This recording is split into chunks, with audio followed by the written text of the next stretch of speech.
India market invest mindset আপনাদের স্বাগত। যারা চ্যানেল নতুন এসেছেন তাদেরকে বলবো প্লিজ চ্যানেলটাকে সাবস্ক্রাইব করবেন, একটা লাইক করুন, বেল আইকনটা প্রেস করবেন, তার সাথে অল বাটনটা প্রেস করবেন, তাই নোটিফিকেশনটা কিন্তু সঙ্গে সঙ্গে আপনাদের কাছে গিয়ে পৌঁছাবে।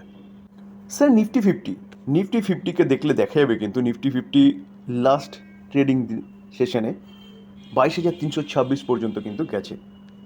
আমি যদি 52 খাই বা অল টাইম হাই দেখি, তাহলে নিফটির অল টাইম হাই কিন্তু 52,526। তো নিফটি কিন্তু আবার অল টাইম হাইয়ের কাছাকাছি চলে এসছে। তো এই জায়গায় দাঁড়িয়ে কিন্তু আমাদের কনস্ট্যান্টলি ইনভেস্ট করা উচিত। তো সেরকমই তিনটে বেস্ট ইনভেস্টমেন্ট কোম্পানির কথা নিয়ে আলোচনা করব, যেখানে কিন্তু আপনি আরামসে ইনভেস্টমেন্ট করতে পারেন। কোম্পানিগুলো আন্ডার ভ্যালু, আর ভারতের বেস্ট তিনটে কোম্পানি, সেফলি ইনভেস্টমেন্ট। কারণ মার্কেট যখন পিকে থাকে না, সেখান থেকে কিন্তু পড়ারও সম্ভাবনা থাকে। তো এই যে কোম্পানিগুলোর কথা বলছি, কোম্পানিগুলো fundamentally strong company, market leader, এবং কোম্পানিগুলো কিন্তু আন্ডার ভ্যালু। তো কোম্পানিগুলোর মধ্যে কিন্তু ব্যাপক আপসাইড মুভমেন্ট দেখা যাচ্ছে, বা আপনারা কিন্তু এই কোম্পানিটা নিয়ে চিন্তাভাবনা করতে পারেন পজিশনাল ট্রেডিংয়ের জন্য। তো যেহেতু তিনটে কোম্পানি নিয়ে আলোচনা করব, ভিডিওটা হয়তো বড় হতে পারে, আপনারা একটু ধৈর্য সহকারে দেখবেন। চলুন ফার্স্ট কোম্পানি নিয়ে আলোচনা করি। প্রথমে যে কোম্পানি নিয়ে আলোচনা করব সেই কোম্পানির নাম হচ্ছে এশিয়ান পেন্ট। দেখুন, পেন্ট সেগমেন্টের নাম্বার 1 কোম্পানি এশিয়ান পেন্ট। তো দেখুন এখন চলছে কততে, কোম্পানিটা এখন চলছে কিন্তু 2856-তে। দেখুন, আবারও সেই স্যার বলছেন 2856, এত টাকা ইনভেস্টমেন্ট করতে হবে একটা শেয়ারের জন্য। দেখুন স্যার, আপনি এখানে একটা শেয়ার কিনছেন, আর যদি আপনি ধরুন সাপোজ সে 100 টাকা করে 28টা শেয়ার কেনেন, তাহলে সেই 2800 টাকাই লাগবে। এই কোম্পানিটাও যদি 1% বাড়ে, আপনার হচ্ছে 28 টাকা হবে, আর 2800 টাকা যেটা 100 টাকা করে 28টা শেয়ার কিনেছেন, সেটাও যদি 1% বাড়ে, সে আপনার 28 টাকাই বাড়বে। তো আপনাকে কিন্তু স্যার বিজনেস দেখে কিনতে হবে। কারণ এই যে কোম্পানিটা নিয়ে আলোচনা করছে, এই কোম্পানিটা হচ্ছে পেন সেক্টরের নাম্বার 1 কোম্পানি এবং নিফটি ফিফটির কোম্পানি, যার মার্কেট ক্যাপ দেখলে দেখা যাবে মার্কেট ক্যাপ কত, 2.73 লাখ কারোর হচ্ছে কোম্পানিটার মার্কেট ক্যাপ। তো সেই জায়গায় দাঁড়িয়ে এই জায়গা থেকে এই কোম্পানিটা জিরো হওয়ার সম্ভাবনা কিন্তু কম। সম্ভাবনা নেই বলবো না, কম। কিন্তু যেটা আপনি 100 টাকা শেয়ার কিনছেন না, সেটাকে দেখুন যে সেই কোম্পানিটার মার্কেট ক্যাপ কী আছে, ফান্ডামেন্টাল কী আছে, কোম্পানিটা কীরকম কোম্পানি। এই কোম্পানিটা হচ্ছে নিফটি ফিফটির কোম্পানি। নিফটি ফিফটির মধ্যে স্থান পেয়েছে কোম্পানিটা, কেন? কারণ কোম্পানিটা কিন্তু সেরকমই বিজনেস করে, তার জন্য। আমরা যদি কোম্পানিটার দেখুন 1 বছর রিটার্ন দেখলে দেখাবে কোম্পানিটা কিন্তু 1 বছর অনলি ফর 3%, কারণ কোম্পানিটা তার হাই থেকে অনেকটা পড়েছে। তো পড়েছে কেন? কারণ দেখুন, রিসেন্টলি হচ্ছে গ্রাসিম পেন্ট সেক্টরে এন্ট্রি করেছে। তো স্বাভাবিকভাবে যারা হচ্ছে একটু দুর্বল ইনভেস্টার, যারা লং টার্মের কথা বলে কিন্তু সামান্য কোনো ঘটনা বা কোনো একটা কারণে হচ্ছে প্রফিট বুকিং করে, তাদের এটা কিন্তু কারণ বলতে পারেন, তাদের জন্যই পড়েছে। দেখুন, গ্রাসিম আসছে বলে এই নয় যে কোম্পানি, এই এশিয়ান পেন্ট কোম্পানি শেষ হয়ে যাবে বা এশিয়ান পেন্টের যে মার্কেট সেটা ক্যাপচার করে নেবে। রিসেন্টলি গ্রাসিম এসছে, তার আগে কিন্তু ইন্ডাস্ট্রিতে কম্পিটিশান অলরেডি রয়েছে। তো প্রোডাক্ট নিয়ে আসবে, প্রোডাক্টটা মার্কেটে বিক্রি হবে, লোকে কিনবে, তারপরে তো মার্কেটটাকে ধরবে। তো দেখুন, আমরা যদি 5 বছর রিটার্ন দেখি, কোম্পানিটাকে দেখলে দেখাবে 91% রিটার্ন দিচ্ছে, অর্থাৎ 5 বছরে কিন্তু কোম্পানিটা ডবল বানিয়ে দেয়। আর ম্যাক্সিমাম চার্ট প্যাটার্ন দেখলে দেখাবে, ম্যাক্সিমাম চার্ট প্যাটার্ন 23,945% রিটার্ন দিয়েছে। আপনি যদি চার্ট দেখেন, তাহলে লেফট থেকে রাইটে কিন্তু কোম্পানিটা স্মুথলি ওপরে গেছে। তো under value company, fundamental strong company, এই কোম্পানি কিন্তু চিন্তা ভাবনা করতে পারেন লং টার্ম ইনভেস্টমেন্টের জন্য। দেখুন, আমরা যদি দেখি তাহলে 6 মাস দেখলেও দেখা যাবে কোম্পানিটা কিন্তু 9% মতন হচ্ছে মাইনাসে রয়েছে। তো এটাই বেস্ট সময় এই কোম্পানি নিয়ে চিন্তাভাবনা করার জন্যে বা এই কোম্পানিটা বাই করার জন্যে। আমরা যদি কোম্পানিটা রিজার্ভ দেখি, 15,000 কোম্পানিটার কাছে রিজার্ভ রয়েছে। Long term boring 49, short term boring কিন্তু শূন্য, অর্থাৎ কোম্পানিটার কাছে কিন্তু কোনো রকম কোনো বোরো নেই বলতে পারেন। লং টার্ম বোরিং 49 রয়েছে, ওটা না থাকার মতনই। আমরা যদি কোম্পানির ক্যাশ অ্যান্ড ক্যাশ ইকুইভ্যালেন্ট দেখি, তাহলে দেখলে দেখা যাবে 362 করোড়ের মতন কোম্পানিটার কাছে কিন্তু ক্যাশও রয়েছে। তো ব্যালেন্স শিট ফাটাফাটি ব্যালেন্স শিট। আমরা যদি রেভিনিউ দেখলে দেখা যাবে 16,000, 17,000, 18,800। দেখুন, 18,800টা কত এসছে, 25,600, 30,500। কোম্পানি কিন্তু কন্টিনিউয়াসলি তার যে রেভিনিউ সেটা কিন্তু বাড়িয়ে গেছে। আমরা যদি কোম্পানির প্রফিট দেখি, তাহলে কোম্পানির প্রফিট দেখলে দেখা যাবে, দেখুন 2,100 5 বছর আগে, 2,600টা কোথায় এসছে, দেখুন 3,000টা কিন্তু 3,100 এবং 4,100। তাহলে কোম্পানি তার রেভিনিউ বাড়ানোর সঙ্গে সঙ্গে কিন্তু প্রফিটও কন্টিনিউয়াসলি বাড়িয়েছে। আমরা যদি শেয়ার হোল্ডিং প্যাটার্ন দেখি তাহলে ডিসেম্বর 2023 প্রোমোটার 52.6% স্টেক হোল্ড করছে, এফআইএস 17.3%, ডিআইএস 10.6% এবং পাবলিক কত? পাবলিক হচ্ছে 19% স্টেক হোল্ড করছে। আমরা যদি ইনস্টিটিউশন ইনভেস্টর দেখি, দেখুন ইনস্টিটিউশন ইনভেস্টর দেখলে দেখা যাবে মিউচুয়াল ফান্ড 3.46%, 35টা মিউচুয়াল ফান্ড রয়েছে, এসবিআই একাই 1.66% স্টেক হোল্ড করছে। ফরেন পোর্টফোলিও ইনভেস্টর দেখলে দেখা যাবে কত? 16.33% স্টেক হোল্ড করছে, 944টা ফরেন পোর্টফোলিও ইনভেস্টর রয়েছে। আমরা যদি ইন্স্যুরেন্স কোম্পানি দেখি দেখলে দেখা যাবে 6.29% স্টেক হোল্ড করছে, 33টা ইন্স্যুরেন্স কোম্পানি রয়েছে, এলআইসি একাই 5% স্টেক হোল্ড করছে। তো এত ফরেন পোর্টফোলিও ইনভেস্টর, এত mutual fund, insurance company, LIC কেন স্টেকটা হোল্ড করছে? কোম্পানিটা খারাপ বলে? একদম নয়। তো সেই জায়গায় দাঁড়িয়ে বেস্ট বাইং অপরচুনিটি এখন মার্কেট হাই চলছে, এই কোম্পানি কিন্তু চিন্তা ভাবনা করতে পারেন। কারণ দেখুন কোম্পানিটা নাম্বার ওয়ান কোম্পানি এমনি এমনি হয়নি, কিন্তু কোম্পানিটা সেরকম বিজনেস করেছে বলেই কোম্পানিটা নাম্বার ওয়ান কোম্পানি হয়েছে। চলুন নেক্সট কোম্পানিতে। সেকেন্ড যে কোম্পানি নিয়ে আলোচনা করবো সেই কোম্পানির নাম হচ্ছে ইনফোসিস। দেখুন ইনফোসিস আইটি সেক্টরের নাম্বার 2 কোম্পানি, 2 নম্বর কোম্পানি। চলছে কততে? চলছে কিন্তু 1495। আমরা যদি কোম্পানিটার এক বছরের রিটার্ন দেখি, দেখুন এক বছরের রিটার্ন দেখলে দেখা যাবে কোম্পানিটা কিন্তু 8% একটা আপসাইড মুভমেন্ট দেখিয়েছে। আমরা যদি চার্টটা দেখি না, তাহলে হেভি রিসেন্ট কোম্পানিটা কিন্তু তার হাই থেকে অনেকটা ডিসকাউন্টে চলছে। হাই কততে গেছিলো? 1725 এরকম চলে গেছিলো, সেখান থেকে কিন্তু অনেকটা ডিসকাউন্টে, মানে কিন্তু যদি আপনি দেখেন তাহলে এক মাসের চার্ট দেখলে ভালো বুঝতে পারবেন 10% দেখাচ্ছে, অরিজিনালি কিন্তু 10% নয়, এটা অ্যাপ্রক্সিমেট বলতে পারেন 13-14%-এর কাছাকাছি কিন্তু ডাউনফল হয়েছে। এই যে কোম্পানিটা আমরা যদি 5 বছরের রিটার্ন দেখি তাহলে ভালো দেখতে পারবেন। দেখুন কোম্পানিটা কিন্তু 2000-এর কাছাকাছি চলে গেছিলো, তো সেখান থেকে কিন্তু নিচে এসেছিলো, নিচে আসার পর রিকভারি দেখিয়েছে, কোম্পানিটা কিন্তু এখন আরেকটু নিচে পড়েছে। তো আমরা যদি অরিজিনালি দেখি কোম্পানিটা যখন 2000-এর কাছাকাছি সেখান থেকে দেখলে দেখা যাবে কোম্পানিটা কিন্তু এখনও প্রায় 20%-এর ওপরে, কিন্তু 22%-এর কাছাকাছি কিন্তু ডাউন সাইড রয়েছে, মুভমেন্টে রয়েছে, অর্থাৎ নিচে রয়েছে। তো এই কোম্পানি নিয়েও কিন্তু চিন্তাভাবনা করতে পারেন। আইটি সেক্টরের সেকেন্ড লার্জেস্ট কোম্পানিগুলোর আইটি সেক্টরের কোম্পানিগুলোর পড়ার পিছনে কারণ আমি আগে অনেকবার আলোচনা করেছি, এই কোম্পানিগুলো সার্ভিস প্রোভাইড করে কোথায়?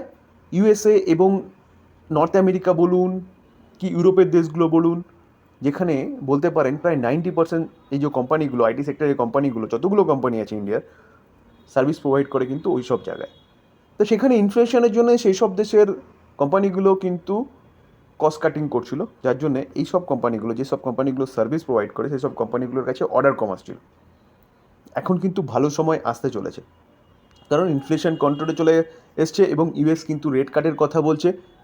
তো সেই জন্যই কিন্তু আমি অনেকবার আগে আপনাদের সাথে আলোচনা করেছিলাম, যখন এই কোম্পানিটা 1290, 1300 এরকম চলছিল, তো তখনও কিন্তু বাইয়ের কথা বলছিলাম। এখনও কিন্তু কোম্পানিটা হাই থেকে অনেকটা নিচে এসছে, এখনও কিন্তু বাই করতে পারেন। লং টার্ম ইনভেস্টমেন্টের জন্য বেস্ট কোম্পানি ইনফোসিস।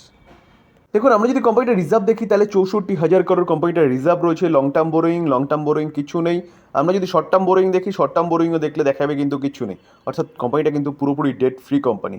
আমরা যদি কোম্পানিটার ক্যাশ অ্যান্ড ক্যাশ ইকুইভ্যালেন্ট দেখি তাহলে ক্যাশ অ্যান্ড ক্যাশ ইকুইভ্যালেন্ট দেখলে দেখাবে কোম্পানিটার কাছে কিন্তু 6,534 করোড় মতন ক্যাশও রয়েছে।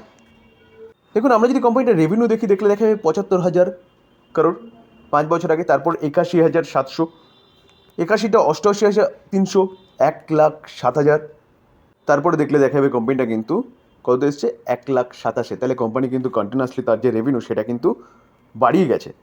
আমরা যদি কোম্পানির প্রফিট দেখি, দেখুন প্রফিট দেখলে দেখা যাবে কোম্পানি কিন্তু 5 বছর আগে কত 14,700, 15,500, 18,000, 18,000টা কোথায় এসছে দেখুন 21,200, 23,200।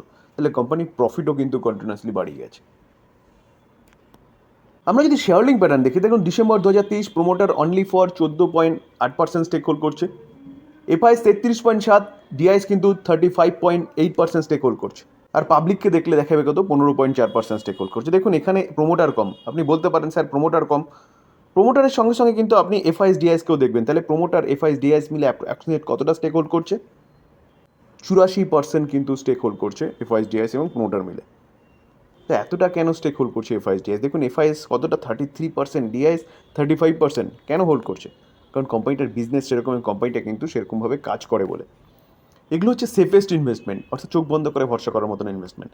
দেখুন মিউচুয়াল ফান্ড 18.29%, 39টা হচ্ছে মিউচুয়াল ফান্ড রয়েছে, এসবিআই অ্যাপ্রক্সিমেট 5%-এর কাছাকাছি, 2.90% হচ্ছে আইসিআইসিআই ইউটিআই মিউচুয়াল ফান্ড, 2.2%-এর কাছাকাছি।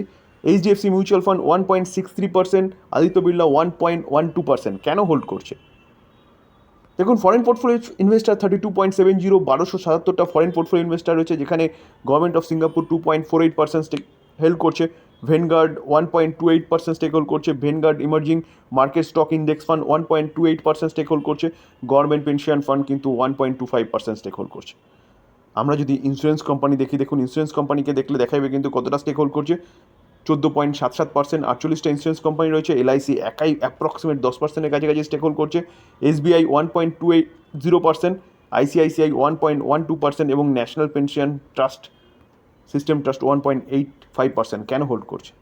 কোম্পানিটা সেরকম কাজ করে, কোম্পানিটা কন্টিনিউয়াসলি ভালো পারফরমেন্স করছে এবং চোখ বন্ধ করে ভরসা করার মতন কোম্পানি।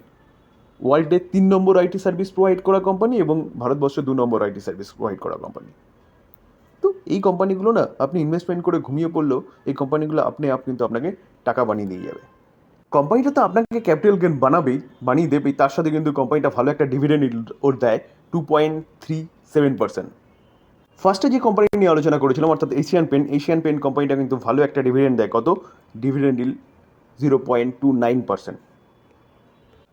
থার্ড যে কোম্পানি নিয়ে আলোচনা করবো সেই কোম্পানিটার নাম হচ্ছে এইচডিএফসি ব্যাঙ্ক। স্যার আবার সেই এইচডিএফসি ব্যাঙ্ক। দেখুন স্যার, যেই কোম্পানিটা আন্ডার ভ্যালু রয়েছে সেই কোম্পানিটা নিয়ে তো কথা বলবো। এভারগ্রিন স্টক, আপনি কোম্পানিটার ম্যাক্সিমাম চার্ট প্যাটার্ন দেখবেন, ম্যাক্সিমাম চার্ট প্যাটার্ন দেখলে দেখাবে কোম্পানিটা কিন্তু 26,113% রিটার্ন দিয়েছে। চার্টটা দেখুন, স্মুথলি লেফট থেকে রাইটে ওপরে গেছে। হ্যাঁ, এই টাইম পিরিয়ডে কনসেন্ট্রেট করছে। প্রতিটা কোম্পানির একটা টাইম পিরিয়ড থাকে কনসেন্ট্রেট করার, কিন্তু যেখানে কোম্পানিটা কিন্তু এই সময়ও কনসেন্ট্রেট করেছিল।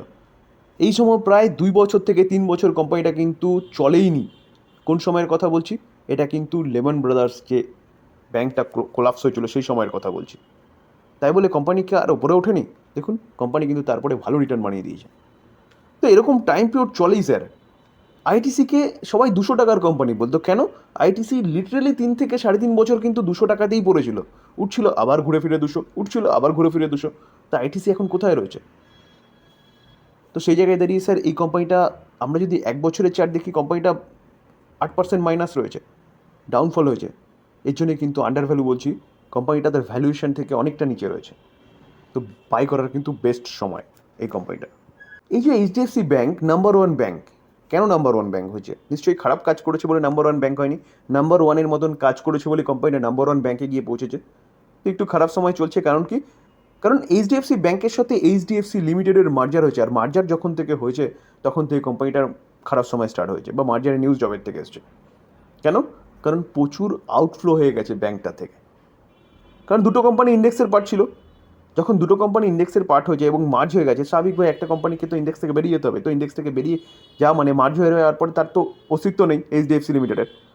তো সেখান থেকে কিন্তু আউটফ্লোটা হয়েছে, যার জন্য কোম্পানির মধ্যে এরকম একটা গিরাওয়াট দেখা গেছে। দেখুন আমরা যদি কোম্পানিটার ইনকাম দেখি তাহলে দেখলে দেখাবে কত, 5 বছর আগে 1,16,000, তারপরে 1,38,000, 1,38,000টা দেখুন 1,46,000, 1,46,000টা 1,57,000, 1,57,000টা 1,92,000। তাহলে কোম্পানি কিন্তু বিজনেস কন্টিনিউয়াসলি ভালো করছে।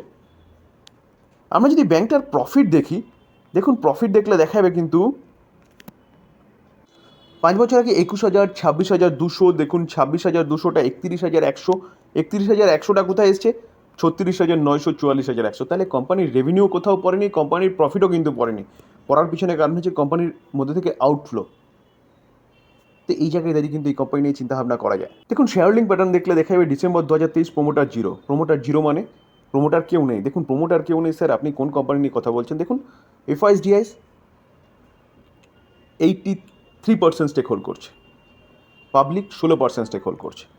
ঠিক আছে, এফআইএসডিআইএস এতটা রয়েছে কেন? প্রোমোটার নেই, এতটা কেন রয়েছে? কারণ কোম্পানি সেরকম বিজনেস করছে এবং কোম্পানিকে সেরকম ব্যবসা করে, number 1 company. Mutual fund 19%, 19.45%, 546টা mutual fund রয়েছে। দেখুন এসবিআই 5%-এর ওপরে, এইচডিএফসি 2%-এর ওপরে, ইউটিআই প্রায় 2%-এর কাছাকাছি। তার পাশাপাশি যদি দেখেন তাহলে দেখলে দেখা যাবে আইসিআইসিআই 2.5%-এর কাছাকাছি, নিপন ইন্ডিয়া 1.36% স্টেক হোল্ড করছে। কেন হোল্ড করছে? দেখুন ফরেন পোর্টফোলিও ইনভেস্টার দেখলে দেখা যাবে 49.19%, 2590টা ফরেন পোর্টফোলিও ইনভেস্টার রয়েছে। গভর্নমেন্ট সিঙ্গাপুর 2.32% স্টেক হোল্ড করছে। ইন্স্যুরেন্স কোম্পানি 9.07% স্টেক হোল্ড করছে, 222টা ইন্স্যুরেন্স কোম্পানি রয়েছে। এলআইসি একাই 5%-এর ওপরে স্টেক হোল্ড করছে। তার পাশাপাশি যদি দেখেন তাহলে NSP trust account HDFC pension management company 1.53% stake hold করছে। কেন হোল্ড করছে? কোম্পানিটা সেরকম বিজনেস করে এবং কোম্পানিটার মধ্যে সেরকম দম আছে, তার জন্য কিন্তু এত ফরেন পোর্টফোলিও ইনভেস্টার, এত domestic institution, mutual fund, insurance company, government of Singapore রয়েছে। তিনটে কোম্পানি নিয়ে আলোচনা করলাম, fundamentally strong company, under value company, কিন্তু কোম্পানিগুলো রেজাল্ট সামনে বেরোতে চলেছে, অর্থাৎ Q4 রেজাল্ট, সেটা নিয়ে আলোচনা করবো না। দেখুন ইনফোসিস 18 তারিখে কিন্তু রেজাল্ট আসতে চলেছে, অ্যাট ফার্স্ট ইনফোসিসের। তারপরে যদি দেখা যায় তাহলে এইচডিএফসি ব্যাঙ্ক 20 তারিখের রেজাল্ট আসতে চলেছে Q4 20 এপ্রিল কিন্তু। দেখুন এশিয়ান পেন্ট ফার্স্টে যে কোম্পানি নিয়ে আলোচনা করেছিলাম সেটা 9 মে হচ্ছে কিন্তু রেজাল্ট আসতে চলেছে। তো আমরা অবশ্যই রেজাল্টের দিকে কিন্তু নজর রাখবো, রেজাল্ট কী করছে সেটাও নিয়ে আলোচনা করব এই চ্যানেলেই। তো এই চ্যানেলের সাথে কিন্তু জুড়ে থাকতে হবে স্যার। আর তার পাশাপাশি পিছনের ট্র্যাক রেকর্ড দেখলে দেখা যাবে এই Q4 কিন্তু এই কোম্পানিগুলো, এই তিনটে কোম্পানি কিন্তু ডিভিডেন্ড ডিক্লেয়ার করে। তো এবারও কিন্তু এক্সপেক্ট করতে পারেন যে এই তিনটে কোম্পানি কিন্তু ডিভিডেন্ড দিতে পারে। তো এই ছিল স্যার আলোচনা। যদি আলোচনাটা ভালো লাগে, যারা চ্যানেল নতুন এসেছেন তাদের বললো প্লিজ এই খাটনির জন্য একটা লাইক অবশ্যই করবেন, শেয়ার করবেন, বেল আইকনটা প্রেস করবেন, তার সাথে অল বাটনটা প্রেস করবেন, তার নোটিফিকেশনটা কিন্তু সঙ্গে সঙ্গে আপনাদের কাছে গিয়ে পৌঁছাবে। থ্যাংক ইউ, ভালো থাকবেন।